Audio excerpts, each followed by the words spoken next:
আচ্ছা দেখো, অঙ্কটাই বলছে একজন চোর ভোর 3টায় একটি ভ্যান চুরি করে এবং 57 কিলোমিটার প্রতি ঘন্টা বেগে তা চালায়। ভোর 4টায় চোরটা আবিষ্কৃত হয় এবং মালিক অন্য একটি ভ্যান নিয়ে 76 কিলোমিটার প্রতি ঘন্টা বেগে তাড়া শুরু করে। কোন সময়ে সে চোরকে ধরবে? তাহলে ভোর 3টার সময় ভ্যান চুরি হয়েছে, চোর কত কিলোমিটার বেগে দৌড়াচ্ছে? 57 কিলোমিটার প্রতি ঘন্টা বেগে। 4টার সময় চোরকে আবিষ্কৃত করা গেছে, অর্থাৎ 1 ঘন্টা সে 3টা থেকে 4টা 1 ঘন্টা সে ভ্যান নিয়ে চলেছে। তাহলে গেছে কত রাস্তা? 57 কিলোমিটার।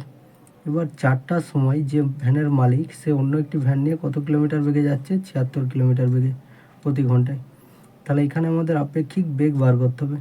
76 হচ্ছে মালিকের গতিবেগ, মাইনাস বাদ দিয়ে দেবো চোরের যে গতিবেগ 57, তাহলে বাদ দিলে থাকবে 19 কিলোমিটার প্রতি ঘন্টা আপেক্ষিক গতিবেগ। তাই কত কিলোমিটার যেতে হবে? 57, বেগ কত? 19, তাহলে 3 ঘন্টা তার সময় লাগছে। তাহলে 4টার সময় খবর পেয়েছিল, তারও 3 ঘন্টা পরে চোরটাকে সে ধরবে। তাহলে 4 + 3 অর্থাৎ 7টার সময় সে চোরকে ধরে ফেলবে।